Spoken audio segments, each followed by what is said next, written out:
મહાદેવના ગળામાં નાગ કેમ? મસ્તક પર ચંદ્ર કેમ? ત્રિશૂલ અને ડમરૂનું આ રહસ્ય જાણો. શિવજીના ગળામાં નાગ અને મસ્તક પર ચંદ્રમા કેમ? ત્રિશૂલ ડમરૂનું રહસ્ય શું છે? તમે ક્યારે વિચાર્યું છે કે દેવોના દેવ મહાદેવ ગળામાં નાગ કેમ ધારણ કરે છે? માથા પર અર્ધચંદ્ર કેમ છે? હાથમાં ત્રિશૂલ અને ડમરું કેમ છે? અને આખા શરીરે ભસ્મ લગાવવાનો અર્થ શું છે? જો તમને લાગે છે કે આ માત્ર શિવજીના શણગારનો ભાગ છે તો થોભો. મહાદેવના શરીર પરનું દરેક પ્રતીક જીવનનું એક ઊંડું રહસ્ય સમજાવે છે. સનાતન પરંપરામાં ભગવાન શિવનું સ્વરૂપ બીજા દેવતાઓ કરતાં તદ્દન અલગ જોવા મળે છે. જ્યાં દેવતાઓને મુગટ, કિંમતી આભૂષણો અને રાજસી વસ્ત્રોથી શણગારવામાં આવે છે, ત્યાં મહાદેવ ભસ્મ ધારણ કરે છે, ગળામાં નાગ રાખે છે, જટામાં ગંગાને સ્થાન આપે છે અને મસ્તક પર અર્ધચંદ્ર ધારણ કરે છે.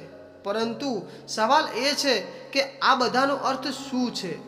ચાલો મહાદેવના એક એક પ્રતીક પાછળ છુપાયેલો સંદેશ સમજીએ. 1. ગળામાં નાગ. ભય અને અહંકાર પર વિજય. સૌથી પહેલા વાત કરીએ મહાદેવના ગળામાં મીંટળાયેલા નાગની.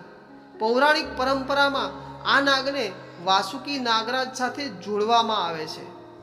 નાગ સામાન્ય માણસ માટે ભયનું પ્રતીક છે, પરંતુ મહાદેવના ગળામાં નાગ બતાવે છે કે જે વસ્તુથી દુનિયા ડરે છે તેના પર પણ શિવનું નિયંત્રણ છે. નાગને અહંકાર, ભય અને મૃત્યુની યાદ સાથે પણ પ્રતિકાત્મક રીતે જોડવામાં આવે છે.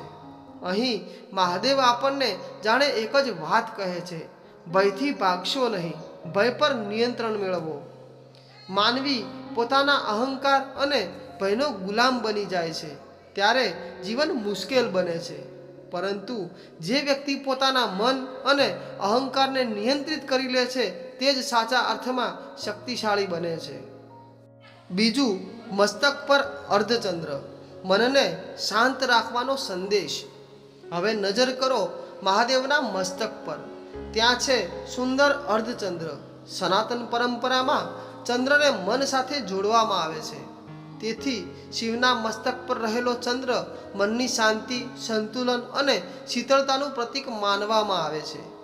જીવનમાં મુશ્કેલીઓ આવશે, લોકો તમને ગુસ્સો અપાવશે, પરિસ્થિતિ તમારા વિરુદ્ધ જશે, પરંતુ મહાદેવનું મસ્તક જાણે આપણને શીખવે છે, પરિસ્થિતિ ગમે તેવી હોય, મનને શાંત રાખો.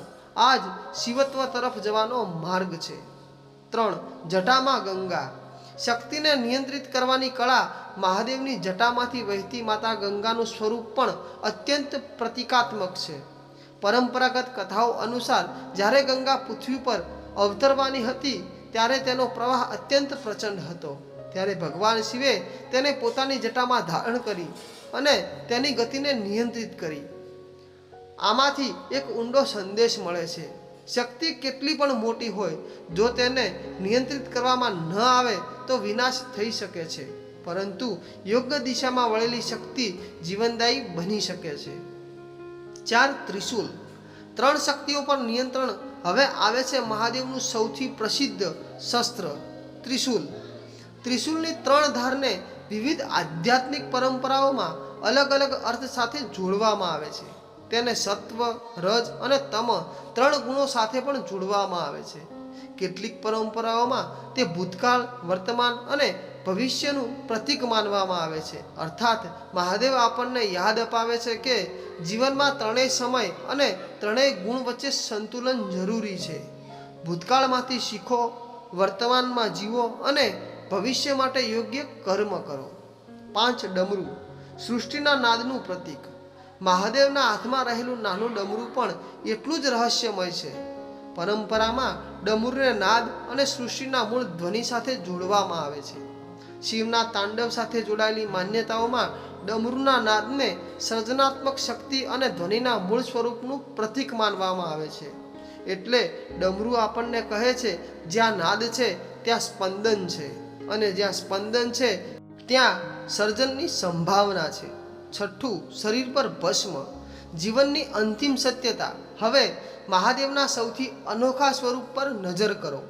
તેમના શરીર પર ભસ્મ છે. ભસ્મ આપણને એક કડવું પરંતુ સત્ય જીવન દર્શન આપે છે. આ શરીર કાયમી નથી. આજે જે શરીર સુંદર લાગે છે, એક દિવસ તેનું પણ અંત આવવાનું છે. ધન, સંપત્તિ, અહંકાર, સત્તા અને શરીર, આ બધું એક દિવસ પાછળ રહી જશે. મહાદેવની ભસ્મ જાણે કહે છે, અહંકાર શા માટે કરો છો? અંતે બધું ભસ્મ બની જવાનું છે. 7. ત્રીજી આંખ, અજ્ઞાનનો અંત.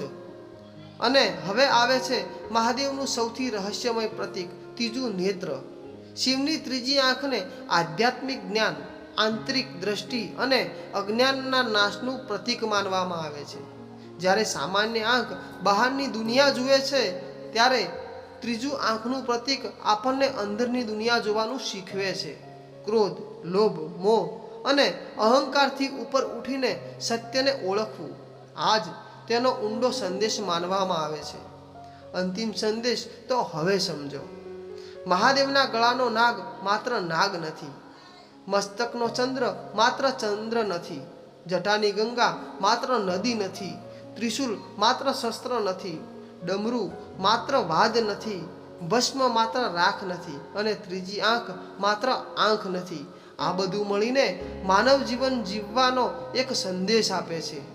ભય પર નિયંત્રણ રાખો, અહંકારથી દૂર રહો, મનને શાંત રાખો, શક્તિનો યોગ્ય ઉપયોગ કરો, ભૂતકાળમાંથી શીખો, વર્તમાનમાં સારા કર્મ કરો અને જીવન નશ્વર છે એ સત્યને ક્યારેય ભૂલશો નહીં.